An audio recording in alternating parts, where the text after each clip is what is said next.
മാസത്തിലൊരിക്കല് വീട്ടിലുള്ള സാധനങ്ങൾ അങ്ങോട്ടും ഇങ്ങോട്ടും മാറ്റി വെച്ചില്ലെങ്കിൽ എനിക്കൊരു സമാധാനം ഉണ്ടാവില്ല. അങ്ങനെ ചെയ്യുന്നതിന്റെ ഇടയിലാണ് ഒരു ബന്ധമില്ലാത്തൊരു കാര്യം എന്റെ മനസ്സിലോട്ട് വന്നത്, പെരി പെരി ചിക്കൻ. ഇനിയിപ്പൊ ആഗ്രഹിച്ചു പോയ സ്ഥിതിക്ക് ഉണ്ടാക്കിയില്ലെങ്കിൽ വിഷമാവില്ലേ?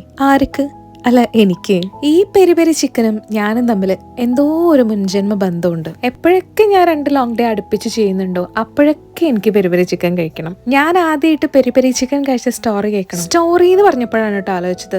എനിക്ക് ഈ സ്റ്റോറി ടെല്ലിങ് ഭയങ്കര ഇഷ്ടമുള്ള ഒരു കാര്യമാണ്. പ്രത്യേകിച്ച് നമ്മുടെ കുട്ടിക്കാലത്ത് നടന്ന കാര്യങ്ങളൊക്കെ നല്ല രീതിയിൽ നല്ല രസമായിട്ട് പ്രസന്റ് ചെയ്യാൻ എനിക്ക് ഭയങ്കര ഇഷ്ടമാണ്. സത്യം പറഞ്ഞാൽ അത് തന്നെയാണ് ഞാൻ എന്റെ വീഡിയോസിലും ചെയ്യുന്നത്. പക്ഷെ ചില ആൾക്കാർക്ക് അതൊന്നും ഇഷ്ടാവണില്ല. അണ്ടർസ്റ്റാൻഡബിൾ ആണ്, കാരണം എല്ലാവരുടെയും ടേസ്റ്റ് ഒന്നല്ലല്ലോ. ഓഫ് കോഴ്സ് നിങ്ങൾക്ക് അത് കോമന്റുകളായിട്ട് പറയാട്ടോ, പക്ഷെ എപ്പോഴും നല്ല ലാംഗ്വേജ് ഉപയോഗിക്കാനായിട്ട് ശ്രദ്ധിക്കാം. കാര്യം പറഞ്ഞ് കഥ പറയാൻ മറന്നുപോയില്ലേ? സാരല്ല, അത് ഞാൻ പിന്നെ എവിടെയെങ്കിലും കുത്തിക്കേറ്റിക്കോളാം. ഇനി ഇതിന്റെ റെസിപ്പി അല്ലേ, ഞാൻ ഡിസ്ക്രിപ്ഷനിൽ കൊടുത്തേക്കാം കേട്ടോ. അപ്പം peri peri chicken fans comment ചെയ്യാനായിട്ട് മറക്കല്ലേ.